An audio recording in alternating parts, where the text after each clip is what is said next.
أعوذ بالله من الشيطان الرجيم. بسم الله الرحمن الرحيم. ذكر السمعاني في الزوجة صغيرة ذات أبوين أن الوجوب ما مر عليهما فالزوج وقضيته وجوب ضربها وبه ولو في كبيرة كما صرح جمال الإسلام البدري. قال شيخنا هو ظاهر إن لم يخشى نشوزا وأطلقوا ذلك ندبا. وأول واجب حتى على الأمر بالصلاة كما قالوا على الآباء ثم على من مر تعليمه أي مميز أن نبينا محمد صلى الله عليه وسلم بعث بمكة وولد بها ودفن بالمدينة ومات بها. أعوذ بالله من الشيطان الرجيم. بسم الله الرحمن الرحيم. Tambihun. Bermula ini itu satu pemberitahuan. Telah disebut oleh Tunku Sam'ani pada teman tersebut pada perumah yang ubun yang mempunyai dua urusi oleh bahawa wajib barang yang lalu kena barang di atas wajib di atas keduanya dua urusi wazauju maka perumah. Waktu itu dan bermula kehendakinya Tunku Sam'ani itu wajib pohnya perumah yang ubun wabihi dan dengannya wajib walau hanya perumah itu sabit pada perumah yang lain sebagaimana barang yang telah diterang oleh Jamalul Islam Al-Badri. Qala berkata Syekhuna wa huwa dan bermula dianya wajib itu yang lahir pusat jika hana ditakutkan akan durhakanya istri dan telah rupanya oleh darkasi akan sunat dan bermula awal-awal wajib sehingga dia ada perintah dengan semayang sebagaimana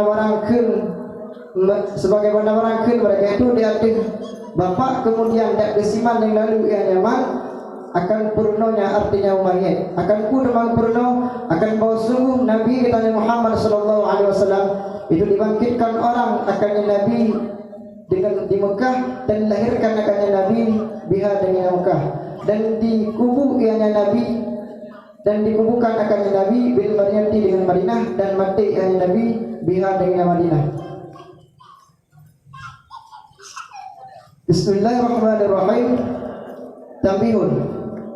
Pembahasan tentang tambihun dalam kitab Qawaid Budriyah dijelaskan al-i'lamu bi tafsili ma ulama ijmalan lima qabla. Berita uraian barang yang kena teguh barangnya secara ijmal lima orang-orang yang akan terdahulu. Jadi pada pembahasan yang akan terdahulu kali dijelaskan bahwa apabila ada nasib anik yang kubur agama dan inam yang wajib diperintah. Adakah dapat perintah dengan semayang maupun puasa. Kemudian disebut kalau berita dalam kepada kita di pembahasan selanjutnya disebut oleh Tunku Sam'ani bak purmoh yang kubur. Yang di mana purmoh yang kuburnya dua urusi. Maka bak dua urusinya wajib diperintah kepada urang inang yang kalian kawinan yang ubur. Maka wa amma hana urusi maka yang perintah bagi urang inang yang kalian kawinan yaitu lakunya. Dan dikehendaki dari Tunku Sam'ani akan wajib pohnya purmoh wabihi dan dengannya wajib poh. Kehendaki Tunku Sam'ani pada pembahasan di sana yaitu apabila purmoh yang ubutnya hal item bertaya kayu maka pada purmohnya wajib poh dan Tunku Sam'ani. Walaupun kedai bak purmoh yang karya apabila purmoh yang item bertaya kayu maka ke purmoh yang juga wajib poh. Sebagaimana yang kali diterang oleh Jamalul Islam Al-Badri kun Syekhuna dan bermula dari jilpoh itu lahir makna lahir itu jilpoh pusat jika hanya takutkan akan durhakanya istri kemudian kepanjang oleh terkasih akan bahwa sunat untuk poh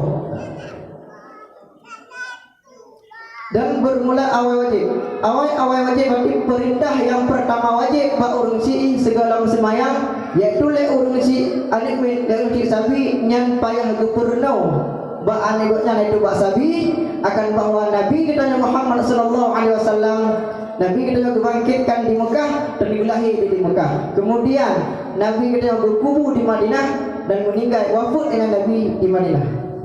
Sekian. Ya Allah